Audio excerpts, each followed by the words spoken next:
요즘 여러분들 혹시 중국하고 유럽 관련된 주식들 좀 좋은 거 아세요? 저도 보고 깜짝 놀랐는데 요거 보니까 미국 증시의 좀 미래를 먼저 보여준 것 같아서 제가 긍정적인 얘기를 한번 또 해보겠습니다. 요즘 보시면요, 중국 관련 주식들이 꿈틀꿈틀합니다. 연초부터 소비가 늘어나면 비자 마스터가 꿈틀대고 주간 좋았습니다. 올해 수익률도 좋고요. 나이키, 스타벅스, 그리고 항공주 보잉.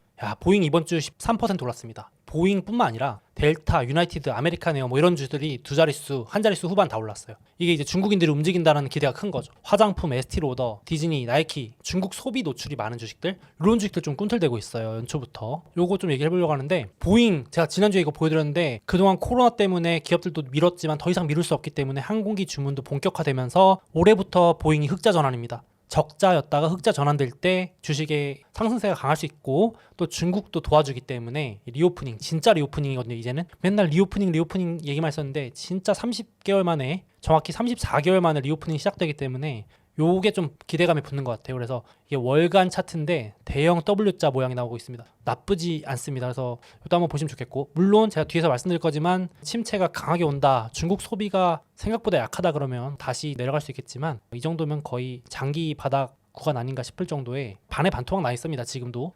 이런 상황이고, 스타벅스 기억나시죠? 우리 구독자분들 반토막 났을 때 이때가 정확히 배당률이 3%였습니다. 계속 오르네요. 여기 보시면 이번 주에도 단기 고점을 또 돌파했습니다. 중국 수혜를 받는 거죠. 그러니까 스타벅스는 향후 미래 실적이 중국에 달려있다라고 공식적으로 발언했기 때문에 하워드 슐츠라는 CEO가 막 복귀하면서 지금 CEO 넘겨줬지만, 고점까지요 이제 20%도 안 남았습니다. 스타벅스 벌써. 고점 120불에서 60불 가던 게 다시 100불 넘었습니다. 세상에. 지금은 배당률이 1.9밖에 안 돼요. 그러니까 제 기준에서는 배당률로는 매력도가 없고, 이때는 이제 역사적 배당률 3% 괜찮았었는데, 이렇게 야금야금 오르네요. 조용히. 역시 이 스타벅스는 확실히 중국 소비가 좀 늘어나야 되는 것 같아요. 움직이는 거 보니까 그렇게 뭘 해도 안 오르더니 중국 쪽 살아나니까 확 움직이네요, 주식이. 그리고 이제 비자도 3년 동안 박스권이었거든요. 코로나 이후에 오르락 내리락 박스했는데 이번에 이 하락 추세를 돌파했거든요. 이게 중국 쪽이 움직이니까 확실히 기대감이 먼저 붙는 것 같습니다. 그래서 지금 박스권 돌파할지 상당히 좀 좋게 보고 있거든요. 비자. 얘가 3년 동안 안 움직여서 지금 많이 에너지가 축적된 상태인데 한번 이것도 보시면 좋을 것 같고, 그래서 왜 그런지 한번 얘기를 좀 해보자면, 34개월 만에 이제 진짜로 2023년 1월 8일 기준으로 진짜 리오프닝이 시작됩니다. 그래서 중국인들이 소비가 터질 가능성이 매우 높은데, 그동안 얼마나 그 안에서 답답했겠어요. 그러니까 이제 전 세계로 뛰쳐나올 준비를 하는데, 우리나라도 설날 있듯이 중국도 최대 명절, 기간도 비슷해요. 1월 중순에서 말 사이, 춘절, 연휴인데 요때 1박에 3천만 원짜리 호텔도 매진됐대요. 그러니까 중국도 부자들 얼마나 많겠습니까? 그래서 보복 소비. 그러니까 우리는 한번 다 겪었던 건데 중국인들은 이제 겪는 것 같아요. 그래서 어떻게 보면 예상되는 미래랄까요? 그게 좀 보일 것 같은데, 항공권 가격도 폭등하고 있고, 관광 상품에 1인당 관광 경비도 그동안 돈 못 쓴 거 다 써야 될 거 아니에요. 그래서 현지에서 이제 설날 보내자라는 구호는 옛말이다. 다 해외 나오는 거죠. 우리나라도 그랬잖아요. 코로나 때문에 이동하는 거 자제하고 국내 여행만 하다가 이제 바깥으로 나오는 거죠. 그래서 보니까 한 지역의 고급 리조트는 1박에 3,700만 원인데도 모두 예약. 1,500만 원짜리도 예약. 중국에 이런 데가 진짜 있군요. 우리나라에 이런 데가 있나요? 어마어마한데, 이 리조트 관계자가 3년 동안 손실 본 거 한 달 만에 복구했대요. 2020년 3월 코로나 때부터 3년 동안 방역해서 막아서 이 호텔 같은 거 다 문 닫았을 텐데, 이번 한 달 호텔 예약으로 다 만회했답니다. 그러니까 지금 뭐 소비 폭발이라고 해도 이상할 게 없지 않나 싶을 정도로 어마어마한 그 에너지가 응축돼 있다, 이렇게 보시면 될 것 같고, 그래서 이번 주에도 리포트 하나 나왔던데 요거 좀 시각적으로 괜찮아서 같이 공유 좀 드려볼까 하는데, 이 순서가 있다라는 거예요. 요 순서대로 투자하면 된다는 건데, 일단 요거 처음에 감염 확산 쫙 될 때, 전반적으로 확산될 때 주식이 먼저 움직이는 게 제약주, 바이오주. 이건 이미 움직였잖아요. 중국인들이 우리나라 와서 막 약 쓰러 가고 타이레놀 사가고 뭐 감기약, 브루펜 이런 거 원재료 있는 제약회사들 막 급증하고 이랬잖아요. 요건 이제 지났고, 이제 여기가 꿈틀댄다는 거죠. 다음 이제 확산 한번 쫙 되고 걸리고 나서 이제 다 면역 가지고 백신 맞고 전 세계로 나가면 소비할 텐데, 그러면서 의류, 화장품, 미용, 그리고 비행기 타야 되니까 여행, 항공, 면세점, 카지노, 전 세계에 지금 요 관련주들이 들썩이고 있고, 그리고 조금 더 시간이 지나서 지금 중국이 경기 회복에 총력전을 다하고 있기 때문에 건설 경기, 부동산 살리고, 마지막으로 올해 말, 올해 하반기 정도의 지금 박살나고 있는 반도체나 IT 같은 게 요때 좀 반등할 기미가 있다. 이렇게 순서가 있다라는 거죠. 투자 순서가. 지금 요게 움직이고 있고 다음 차례 노리실 분들은 요쪽이 될 수 있겠죠. 물론 경기가 생각만큼 회복 못할 수도 있어서 이게 더 늦어질 수도 있겠지만 요 자료도 한번 참고해 보시면 좋겠고, 아니 지금 중국의 코로나 확산 또 될 수도 있지 않냐 하실 수 있는데 이미 월가나 중국 정부나 전 세계 정부가 한 번 다 겪어본 일이라서 그 리스크는 다 감안을 하는 거죠. 이 춘제 때 중국에 왔다 갔다 하는 인원만 20억인데 이거 정부가 이미 다 파악을 하고 있는 거죠. 그래서 1월 중순에서는 지금은 도시, 상하이나 베이징 이런 대도시 위주로 다 한번 걸렸고 1월 중순부터 귀향 나서실 거 아니에요. 고향으로 다 가실 텐데 그러면 농촌 다 걸릴 테고, 그러니까 사실상 한 번 다 걸려야 끝난다고 보는 거죠. 지금 전 세계 정부도 우리도 다 그랬잖아요. 결국은 한 번쯤은 사실상 걸리고 지나가야 된다는 건데, 그리고 3월 중순에 귀향했다가 고향 갔다가 돌아오신 귀성객들 중심으로 한 번도 싹 다 걸리고, 그렇게 하면 사실상 3월에서 5월 사이, 늦어도 상반기 1Q에서 2Q 사이, 올해 1분기에서 2분기 사이에 다 끝난다고 보는 거죠. 이렇게 되니까 증시는 이제 요걸 먼저 보고 앞서서 움직이고 있다 이렇게 보셔도 될 것 같아요. 그래서 중국의 경제 성장률도 컨센서스 전망치가 계속 올라가고 있습니다. 리오프닝 효과가 3분기, 4분기에 올라갈 것 같다. 확실히 1분기, 2분기, 상반기는 경제가 안 좋겠지만 당장 효과가 나오진 않겠지만은 그 효과들이 좀 뒤에 하반기에 반영될 것 같다. 그러니까 증시는 한 6개월 먼저 움직이니까 지금 움직인다고 보시면 될 것 같아요. 그래서 이렇게 움직이고 있는데, 거기다가 이번 주에 중국 정부가 대놓고 신호들을 몇 개 줬습니다. 그 사례들이 있어서 좀 얘기를 해보려고 하는데, 여기 이제 미국 증시랑 다 연관이 되니까요. 2년 만에 항복했다라고 제가 표현을 해놨는데, 중국 정부가 정확히는 작년 말인데 올해 계획을 내놓으면서 내수 부양을 최우선으로 하면서 그 대표적인 예로 민간 부문을 키워주고 플랫폼, 빅테크 기업들 지원해주겠다 그랬거든요. 근데 다들 긴가민가 했어요. 아니 빅테크 자기네들이 맨날 때려놓고, 중국에 빅테크 많잖아요. 알리바바, 텐센트 이런 기업들. 그런 기업들 때리다가 갑자기 중국의 빅테크 기업들을 지원을 약속하겠다, 글로벌 경쟁력을 갖출 수 있도록 지원하겠다라고 성명서까지 적어놨거든요. 다 긴가민가 했어요. 근데 이번 주에 1월 달에 중국의 중요한 3대 회의가 있는데, 이번 주에 두 번째 중요한 회의 했습니다. 인민은행 공작 회의라는 이 회의를 했는데, 여기서 다시 한번 이걸 표명한 거예요. 내수 적극적으로 지원하고 부동산 살려서 중국 경기 부양시키겠다. 그러면서 바로 중요한 걸 발표합니다. 빅테크 규제를 풀어주는 정책을 하나 발표하는데요. 이게 딱 2년 만입니다. 2020년부터 중국 빅테크를 때리다가 이제 2년 반 정도 만에 기조 변화가 느껴진 거예요. 그래서 시장에서는 리오프닝도 부양해주고 테크 기업도 동시에 부양시켜주는 완전히 쌍방향 부양이다 이렇게까지 보고 있는데, 오죽 지금 중국이 급했으면은 막 때리던 빅테크, 대표적으로 알리바바, 중국의 전자상거래 회사죠. 알리바바가 가지고 있는 이 엔트그룹이라는 회사가 있습니다. 중국의 대표 핀테크 회사예요. 근데 이 회사에 규제를 대폭 풀어줍니다. 쉽게 말해서 그냥 빅테크 살려준다고 신호를 준 겁니다. 기사에도 지금 경기 부양 얼마나 다급했으면 알리바바의 창업자 마윈, 아주 미운 털이거든요. 시진핑이 아주 안 좋아하는 인물로 찍혔는데도 살려줬다라는 기사가 나오는 겁니다. 그러면서도 중국이 머리를 쓴 게, 이 빅테크 규제는 풀어주되 창업자나 대주주들의 영향력은 제한하는 규제를 걸어놨어요. 그러니까 이제 이런 1인 창업자나 CEO들이 회사를 좌지우지 못하게 철저히 중국 정부의 감독 하에 두면서 규제를 풀어주겠다는 거죠. 중국식 운영인 것 같아요. 그래서 이 엔트그룹 참고로 말씀드려서, 중국에서 페이 딱 하면 거의 양대 산맥입니다. 알리바바 자회사인 엔트그룹이 가지고 있는 알리페이와 텐센트 아시죠? 중국의 1등 IT 회사이면서도 게임 회사인 텐센트가 가지고 있는 위챗페이, 요거 두 개입니다. 요건데 지금 규제 때문에 완전히 묶어놨었는데 이거 풀어주는 겁니다. 그러니까 야, 이제 중국이 2년 동안 묶어놨던 빅테크 규제를 풀어주는구나, 플랫폼 살려주는구나 라고 평가를 하는 겁니다. 그래서 상당히 긍정적으로 평가하고 있고, 중요한 신호로도 저도 보여줘서 공유를 꼭 드리고 싶어서 가져왔는데, 잠깐 말씀드리면 2020년 11월부터 알리바바를 시작으로 중국 빅테크가 2년 동안 규제를 때리맞는데요. 이게 발단이 방금 앞에 보여드린 알리바바 창업자 마윈이 한 발언 때문입니다. 그러니까 마윈이 2020년 10월에 공개석상에서 대놓고 중국 금융 당국을 비판합니다. 이런 전당포식 금융은 너무 후진적이다, 빨리 개선해야 된다. 그러니까 시진핑이 열받아가지고 대놓고 이제 알리바바 죽여라라고 한 거죠. 그래서 알리바바의 자회사인 엔트그룹, 요거를 상장을 못하게 직접 연기 지시했다는 썰까지도 나옵니다. 그러니까 야, 알리바바 죽여, 알리바바 자회사 엔트그룹도 상장시키지 마 이러면서, 그때부터 이제 반독점이니 조사 들어가서 계속 한 달에 한 번씩 규제 때려서 주가도 박살났었는데, 여기 보시면 기가 막힙니다. 알리바바 주가가 미국에 상장돼 있습니다. 바로 상장돼 있는데요. 여기 보시면 2020년 11월부터 딱 기가 막힙니다. 10월부터 떨어지기 시작해서 11월부터 규제가 들어가는데, 그때부터 이렇다 할 반등도 없이 2년 내내 내리꽂습니다. 이게 알리바바 주가거든요. 그리고 드디어 규제 완화 시그널이 나오는 이번 주부터 이제 이 파란 선을 돌파하면서 올라가기 시작합니다. 그러니까 엄청난 악재 하나가 풀렸다고 보는 거죠. 여기 보시면 이 장기 추세선이라고 말씀드렸는데 이제 여기 돌파했습니다. 사실 기술적으로는 엄청 중요한 신호로 보여지는데 상당히 긍정적으로 시장도 좀 보고 있다 보시면 될 것 같고, 여기 보시면 마윈이랑 알리바바의 마윈, 텐센트의 마화텅 창업자들인데 CEO들인데 한때 중국에 산마라는 용어가 있었어요. 산마, 마윈, 마화텅, 그리고 평안보험이라는 중국 최대 보험회사가 있는데 마밍저라고 해가지고 산마, 중국을 이끄는 3명의 인물이라 그래서 마윈, 마화텅, 마밍저가 이끌었다 그래서 막 유공자 표창까지 줄 정도로 빅테크 밀어줬었는데, 이제 알리바바 이 마윈이 한번 실현한 것 때문에 시진핑 심기가 완전히 핀트가 돌았죠. 잘못 트집을 잡혀가지고 규제 시작으로 빅테크 죽이게 하자, 공동부유라는 이름을 걸어서 빅테크가 번 돈 쉽게 말하면 다 나눠줘야 된다, 이런 식으로 반독점법 뿌리면서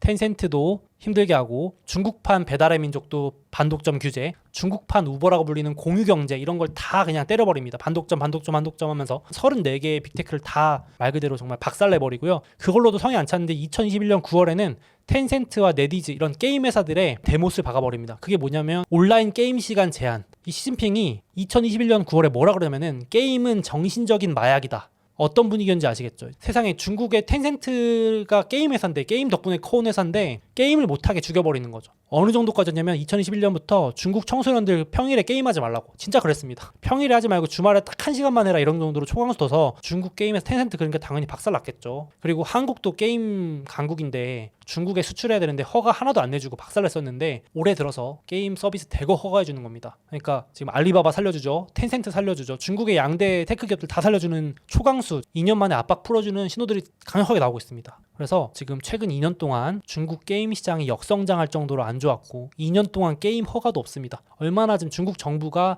이 게임을 빌미로 빅테크를 때렸는지 알 수 있는데 이걸 풀어준다라고 보시면 될 것 같고, 게임 시장도 다시 성장을 노려볼 수 있을 것 같고요. 그래서 게임도 리오프닝이다 이런 얘기가 나오더라고요. 게임 푼다는 얘기는 미디어 쪽을 다 풀어준다는 얘기입니다. 게임을 중계해주는 게임 스트리밍 산업도 크고요. 그런 쪽도 주가도 지금 급등하고 있고, 그리고 여기 보시면 재벌집 막내 아들, 최근에 인기 엄청 끌었던 한국 드라마잖아요. 이런 것도 쉽게 말해서 다 풀어주는 겁니다. 그러면 이런 기업들도 다 오르겠죠. 미디어 관련주들 이런 것도 미국에 상장 많이 돼 있습니다. 아이치라 그래서 이런 미디어 기업도 있고, 텐센트 비디오, 게임 스트리밍, 미디어 스트리밍, 우리나라로 치면 왓챠, 티빙, 웨이브 이런 국산 있듯이 중국산 이런 거 다 살려주는. 그래서 이거 2년 만에 엄청난 전환점이 좀 왔다 싶습니다. 그래서 이거 좀 참고하시면 좋을 것 같고, 역시 한국인들은 빨라요. 이미 움직입니다. 요거 기사 나자마자 바로 텐센트 순매수 4위에 올라갑니다. 그러니까 진짜 한국인들 빨라요. 정보 정말 빠르고 자금력도 강력한 것 같은데, 서학개미 이번 주 순매수 보면은 테슬라도 많이 사셨지만 텐센트가 바로 4위에 올라옵니다. 화력 엄청나죠 진짜. 확실히 정보도 빠르시고 투자에 관심도 많으신 게 보여지는 장면인데, 그래서 텐센트 순위에 올라와 있다 이렇게 보시면 될 것 같아요. 아마 알리바바도 이제 사오실 수도 있겠다 싶더라고요. 그래서 텐센트 주가도 최근에 좀 반등을 하면서 전 세계 기준으로 시가총액 10등권에 지금 엑소모빌이 있는데, 에너지 기업이요. 텐센트가 바닥을 10월 달부터 찍고 올라와서 엑소모빌 살짝 꺾으면서 10위권에 재진입했습니다. 탑10 안에 들어갔어요. 그래서 지금 중국 기업들이 싹 다 몰락을 했었는데 다시 좀 올라오는 거 아닌가. 한때는 텐센트, 알리바바가 미국 기업들하고 다퉈도 시총에서 10등 안에서 안 밀렸거든요. 그 정도 급이었는데 지금 박살났다가 다시 올라오고 있다 보시면 될 것 같아요. 그래서 텐센트 시총인데 이것도 똑같습니다. 2020년 말부터 규제 딱 시작할 때부터 박살나서 와 진짜 무덤이었죠. 2년 내내 빠지다가 이제 규제 완화한다는 시그널 나오면서 지금 조금 반등해주고 있습니다. 그래도 불구하고 여전히 반토막도 안 됩니다. 60% 하락입니다. 마이너스 60%. 여기 보시면 이렇게 돼 있고, 그래서 지금 중국 홍콩 증시가 코로나 이후에 3년 동안 내리 하락했거든요. 20, 21, 22. 근데 올해는 좀 괜찮지 않겠냐라는, 그러니까 중국 좀 살려준다는, 이렇게까지 부양을 해주는데 증시가 안 살아나도 이상한 거 아니냐라는 얘기까지 나올 정도입니다. 그래서 요거 참고하시면 좋겠고, 부동산도 도저히 안 살아나니까 지금 중국도 부동산 15개월 연속 하락 중이거든요. 근데 지금 중국도 양보를 못했던 게, 중국의 부동산 상위 30개 기업들이 너무 빚이 많아가지고 중국에서 더 이상 봐주지 않겠다고 했던 거거든요. 근데 지금 경기가 박살나게 생겼으니까 여기 중국에서 정부에서 제시한 3개의 빨간 선이 있어요. 빨간 선, 절대 넘어야 되지 말아야 될 빨간 선이 있는데, 지금 이 기업들이 뭐 부채도 많고 자기 자본도 적고 이러면서 모든 빨간 선을 다 넘고 있는 거예요. 그래서 정부가 너네 이거 다 갚아라, 빚 갚아라 지금 그랬는데, 이것도 연장해주겠다고 하는 겁니다. 규제 완화 연장. 아유 지금 너네 죽일 때가 아니다. 너네 살려서 부동산 경기 안 살리면 지금 중국 다 죽게 생겼다. 15개월 집값 폭락하고 있는데 어떡하니 하면서 이런 것까지 다 살리는 겁니다. 그러니까 지금 전방위로 어떻게든 부양하려는 게 좀 느껴지는 모습입니다. 거기다가 이번 주에 중국의 신임 외교부장, 이름은 친강인데 되게 강경파예요. 쉽게 말하면 미국 상대로 엄청나게 강력한 발언들을 쏟아낼 거라고 기대했는데 되자마자 미국하고 좀 잘해보고 싶다. 그러니까 갈등 지금 좀 줄이려는 모습이 보여져서 시장이 이것도 좀 좋게 보고 있습니다. 그래서 당분간은 이렇게 되는 거죠. 3개 정리해봤는데 진짜 리오프닝 30개월 만에 방역 완화, 빅테크 플랫폼 규제 완화, 그리고 돈 풀기, 통화 정책 이건 선언을 했고요. 미국과의 갈등도 완화시키려고 노력을 하고 있습니다. 그래서 이제 월가에서 때가 왔다라면서 중국 코를 많이 늘리고 있어요. 물론 지금 말씀드린 것처럼 한두 달 코로나 때문에 상반기 좀 충격은 줄 수 있겠지만 결국 회복을 6개월에서 9개월 뒤에 할 거기 때문에 실물 경제보다 증시가 앞서서 움직이니까 지금 먼저 움직인다 이렇게 보시면 되겠습니다. 그래서 뉴스 보시면 중국이 위험하다는 얘기가 나오는데 증시는 오르는 그런 현상이 일어날 수 있다가 앞으로 볼 수 있는 현상 아닐까 생각이 됩니다. 그래서 미국은 지금 역성장 들어가는데 홍콩, 중국은 이익 추정치가 높아진다는 자료고 경제 성장률도 미국은 올해 조금 역성장 예상되잖아요. 침체 진입하니까. 근데 중국은 박살나 있다가 이제 올라간다 이런 자료인데 꼭 중국 주식이 아니더라도 저는 이제 미국 주식을 주로 하다 보니까 미국도 결국은 중국 영향을 받는 주식들이 많이 있는 거죠. 딱 대표적으로 보시면 지난주 한 주간 증시 딱 보시면 이게 느껴지실 텐데 중국 여행 수요 폭발에 따른 보잉 항공 여행주, 스타벅스와 소비 결제, 비자 마스터 이런 쪽이 앞으로 조금 더 괜찮지 않을까 개인적으로 생각을 하고 있고요. 미국도 침체 들어가듯이 좀 그동안 좋았던 이런 전통 소비재들은 좀 중국 실물 경기 올라오고 나서 다시 회복하지 않을까, 좀 시차가 걸리지 않을까. 그동안 이쪽이 좋았는데 이번에 이쪽이 좀 더 좋지 않을까 개인적으로 좀 생각을 해보고 있습니다. 그래서 중국 영향을 받는 소비재들, 여행주들이 괜찮지 않을까 이쪽 보고 있고, 그리고 하나 더, 여러분 요즘 유럽 증시도 조용히 회복하고 있는 거 아시나요? 와, 저 깜짝 놀랐습니다. 이 유럽, 그러니까 우리나라로 치면 코스피 같은 유로스탁스라고 하는 유럽 종합 주가 지수라고 보시면 되는데 고점에서 8%밖에 안 남았습니다. 이번 주도 여기 단기 고점을 또 뚫었거든요. 와, 지금 뭐 유럽 침체 온다 그러고 유럽도 인플레 잡는다고 금리 올리고 있는데도 증시 오르는 거예요. 그러니까 저도 이거 보면서 야, 미국도 침체 온다 그래도 또 그리고 연준이 안 도와준다 그래도 또 오르려고 하면 또 무슨 핑계를 대고서라도 오를 땐 또 오르겠다. 부정적으로만 볼 게 아닌 게 유럽 보시면 중국도 그렇고요. 지금 스멀스멀 올라가고 있는데 이번 주에 유럽도 좋은 일들이 많이 나왔어요. 날씨까지 도와줍니다. 유럽의 에너지 대란 소개해드린 적 있잖아요. 이게 천연가스 가격이거든요. 유럽 천연가스 가격. 그렇게 난리치더니 지금 날씨도 너무 따뜻하고 그리고 유럽 각 국가들이 이제 천연가스 기축을 잘 해놔가지고 여기 보시면 가격도 러우 전쟁 이전으로 떨어졌습니다. 지금 전쟁 중인데도 불구하고요. 그러니까 이제 에너지 대란 리스크가 확 줄어든 거예요. 그러니까 유럽의 가장 최대 리스크는 천연가스 가격과 에너지 가격이었는데 모든 인플레를 유발하고 경기 침체를 유발하는 모든 요인이 이 에너지 가격이었는데 이 근본적인 요인이 해소되고 있으니까 주가도 안심하면서 오르기 시작하고 이제 이걸 딱 보여주는 게 이번 주에 발표된 유로존 물가 상승률도 두 자리에서 한 자릿수로 처음으로 내려왔습니다. 그래봤자 아직도 9.2라고 하실 수 있지만 그래도 확실히 증시는 먼저 움직이니까 상승세가 꺾였다는 걸 되게 상당히 좋아하는 것 같습니다. 두 자릿수가 오래 유지될 거라 생각했는데 생각보다 더 빠르게 빠지고 있어요. 그래서 에너지 가격이 지금 더 빠지고 있기 때문에 다음 달, 다다음 달 더 빠지겠죠. 쭉쭉 내려올 수 있기 때문에 에너지 가격으로 인한 물가 상승은 변동이 심하기 때문에 증시가 확실히 호재로 받아들인 것 같아요. 이거 나오면서 유럽 증시도 또 폭등했거든요. 그래서 유럽 관련주들도 많이 올랐습니다. 특히 비자 마스터는 유럽하고도 연관이 있거든요. 유럽 사람들이 침체 벗어나서 빠르게 소비를 늘리면 거기에 영향 있는 비자 마스터도 확실히 좋습니다. 그래서 중국하고 유럽 살아나면 비자 마스터 상당히 좋을 수 있거든요. 그것도 참고하시면 좋겠고, 그래서 아이러니하게도 지금 영국 일간지 1면, 금융 일간지 파이낸셜 타임즈 1면에는 아주 부정적인 기사로 도배가 되고 있어요. 영국 역사상 가장 길고 깊은 침체가 이어질 거고 이코노미스트들은 전쟁 중인 러시아 수준만큼 경기가 안 좋을 거라고까지 얘기하고 있는데 증시는 아이러니하게 오르고 있습니다. 그러니까 이게 실물 경제랑 증시랑은 조금 또 물론 같이 갈 때도 있는데 다르게도 움직인다는 것도 좀 참고를 저도 한 번 더 하게 되더라고요. 그러니까 진짜 경제 침체 위기 온다 해도 증시랑 너무 또 똑같이 보면 또 어느새 증시 올라 있고 이런 경우가 많으니까 이것도 한번 참고하시라고 제가 가져왔고, 지금 뭐 침체 인플레 못 살겠다 하면서 파업 급증하고 있거든요. 근데 지금 뭐 영국하고 독일 막 증시 다 오릅니다. BMW, 벤츠, 독일 제조업들도 다 회복하고 있고요. 영국 주식도 다 오르고 있어요. 참 아이러니하죠. 그래서 보시면 먼저 침체에 빠졌으니까 먼저 회복한다에 베팅하신다면 유럽 주식은 유럽 대표 ETF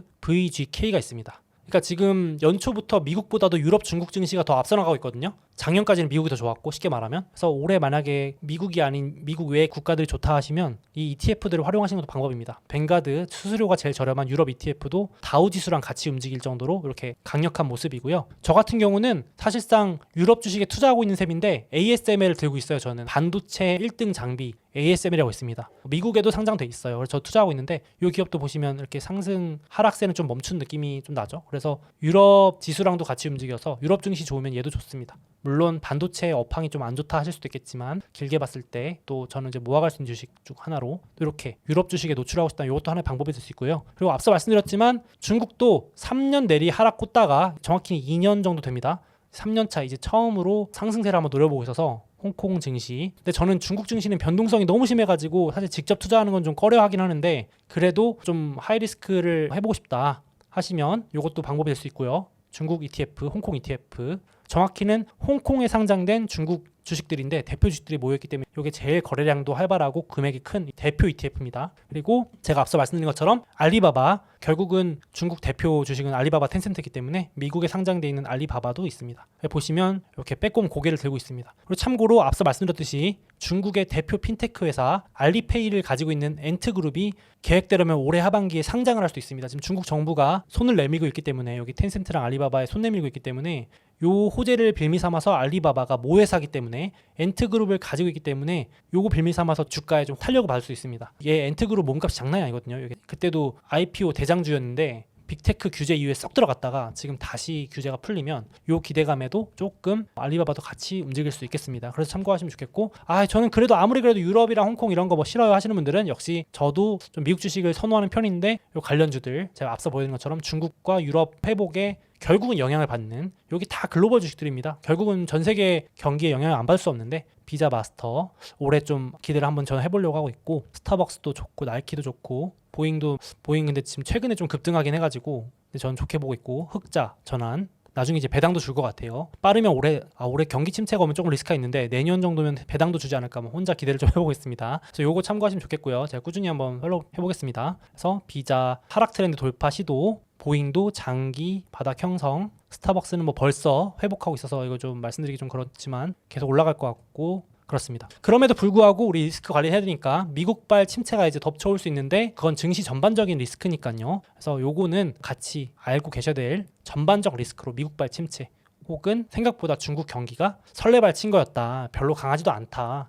그냥 회복이 늦을 것 같다 이러면 또 증시가 오르다 말겠죠. 그래서 지금도 또 코로나 때문에 항구랑 공항 또 마비될 수 있다는 얘기 나오는데 세계에서 네 번째로 큰 항구가 있는데 여기도 지금 마비거든요. 근데 여기 애플 생산의 본거지래요. 선전항 이쪽이. 그래서 지금 애플 안 그래도 수요도 줄어드는데 공급도 문제면 애플 주식 같은 경우는 또 영향을 받을 수 있겠죠. 그래서 공급망 이슈 때문에 테슬라, 애플 같은 생산, 제조업 쪽은 주가가 그래서 부진한 것도 있는 것 같아요. 오히려 서비스, 또 여행, 항공 이런 것들은 상대적으로 좀 주가가 좋은 편인 것 같은데요. 그래서 이 리스크는 같이 참고를 하시면서 투자를 하면 좋겠습니다. 언제나 있을 수 있는 이슈니까요. 미국발 침체.